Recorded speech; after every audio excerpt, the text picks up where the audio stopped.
طریقه هم ده چې کورونو ته زنانه راځي او کله یو خبره کوي کله بله خبره بعضو خلکو له دوکې ورکړي کیدای شي څوک راشي او دې ته څه خبره وکړي او دا دوکه کړي او ستا دا مال ټول څه کړي ضایع کړي نو دغه شان د بچو عقل ډېرې که د پلار الا دا چې استثنایي حالات یې هغه نه بیانو شاذ و نادر الټه کیدای شي خو نور پلار د عقل خاوني نو چې ته هر څه راولګې هلکانو له دې ورکړو هغوی له عقلونه پاخه شوي نه دي نو کیدای شي ستا دا مال څه کړي ضایع کړي نو ولې خپل مال ضایع کړي ولا تؤتوا السفهاء اموالکم الله وی قمقلالو له خپل مالونه مه ورکوئ التي جعل الله لكم قیاما هغه مالونه چې الله ستاسو د ژوند ذریعه ګرځولې ده دې کې بله فایده بغیر د مال نه ګزاره نه کېږي الله وی دا د ژوند د تېرولو ذریعه ده په دې کې رد دی په صوفیانو باندې او په دې ګوټونو کې چې ناستې والله الله کوي هغوی رد دی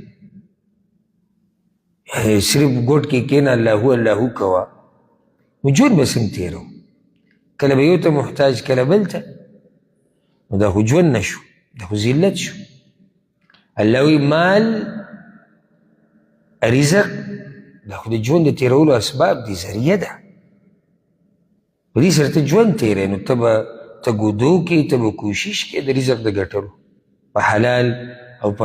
روا طریقې سره او په داسې طریقې سره چې دین ته پکې نقصان ونه رسي او دا عبادت دی چې کله نیت دی ښه و بیا عبادت دی ورزقوهم من ګور الله وی کمقلانو له مال مه ورکوه اوس وی چې د درې خبرو به خیال ساتئ مال وله مه ورکوه او درې خبرې یادې کړه یو دا چې ورزقوهم فیها د دې مال نه د هغوی هغه رزق او خوراک هغوی له ورکوئ اوس که موږ دا ولګو د دغه سره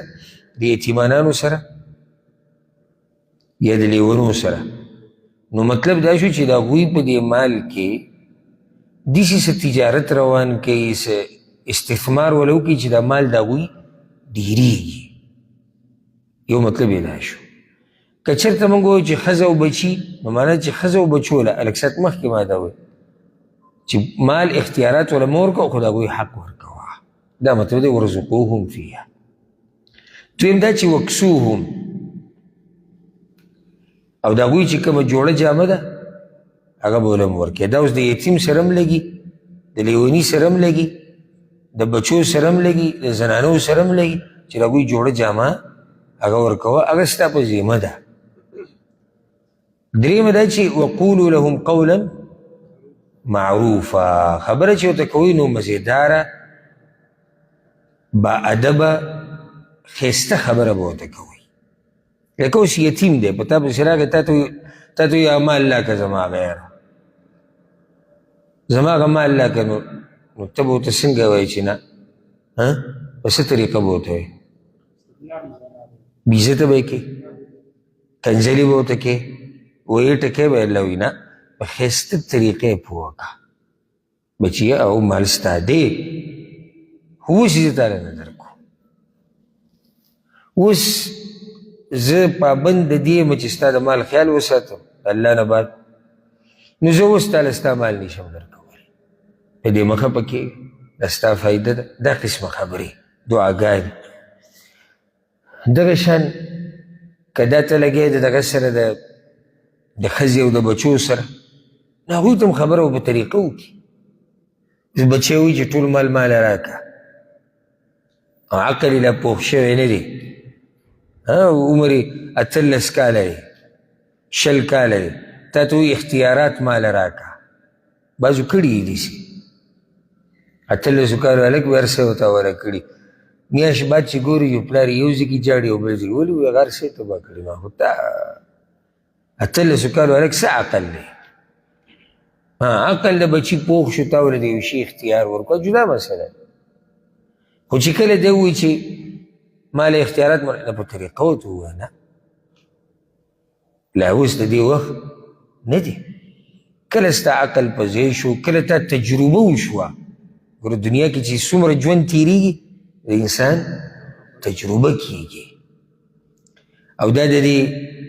دې دنیا دا څپېړې چې دی ووایي راووایي که نه، د سړي تجربه ورسره